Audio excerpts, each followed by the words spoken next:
Orang Khawarij itu bu, sukanya membumi hanguskan, ngebom makam. Itu pernah terjadi di Suriah. Makam Imam Nawawi dibom, hancur. Makam para ulama dan aulia dibom, hancur. Kalau mungkin ada orang mengatakan, loh, bukannya Nabi bersabda, la'anallahu al-yahud wan nasara ittakhadhu qubur anbiya'ihim masajid. Allah melaknat orang-orang Yahudi dan Nasrani karena menjadikan kuburan-kuburan Nabi mereka sebagai masjid. Maksudnya bukan artinya membangun masjid di atas kuburan, karena kalau membangun masjid di atas kuburan tidak boleh. Itu harusnya yang pertama kali dihancurkan adalah Ka'bah, yang kedua adalah Masjid Nabawi, yang ketiga adalah Masjid Al-Khaif di Mina. Karena di Ka'bah itu ada makam 70, maaf, itu di Masjid Al-Khaif 70 Nabi. Di Ka'bah itu, di hatim tembok Ka'bah ada makam Nabi Ismail. Sementara posisi Ka'bah ada di dalam Masjidil Haram. Apakah orang yang sholat menghadap Ka'bah menyembah Nabi Ismail? Bukan begitu. Hold on with me. Ini agak pelan-pelan untuk bisa paham. Ya. Kemudian yang kedua, makam Nabi SAW. Tadinya ketika Nabi meninggal, itu posisi makam masih di kamar Siti Aisyah, Sayyidah Aisyah. Kemudian ketika Sayyidina Abu Bakar meninggal, juga dimakamkan di kamar Sayyidah Aisyah.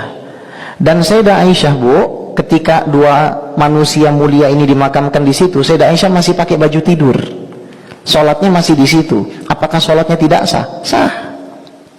Bahkan dalam riwayat Imam Bukhari, Anas bin Malik sholat di samping kuburan.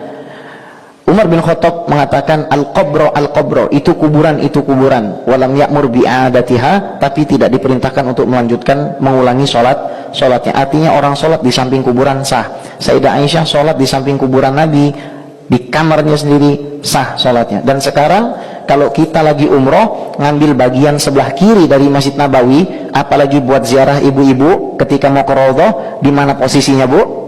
Pas di hadapan makam sholat subuh di situ. Apakah sholat subuhnya lantas menghadap makam? Bukan. Terus yang dimaksud dilaknat bagaimana? Gini Pak, ini kiblat, ini makam Nabi, kemudian akhirnya kita memalingkan kiblat kita bukan ke Ka'bah tapi ke makam Nabi, makanya orang Yahudi dilaknat. Itu penjelasannya Imam Ibnu Hajar Al-Asqalani. Jadi yang dimaksud dilaknat adalah apabila merubah arah kiblat. Tuh harus kita pahami. Di Mina ada Masjid Al-Khaif. Kalau habis lontar jumroh itu ke situ, ke Masjid Al-Khaif. Di Masjid Al-Khaif itu ada 70 makam Nabi. Apakah lantas sholatnya tidak sah? Nah, orang-orang Khawarij karena tidak memahami teks agama ini dengan baik, akhirnya mereka melakukan pemboman, mereka melakukan tafjirat atau peledakan di tempat-tempat yang katakanlah bersejarah itu.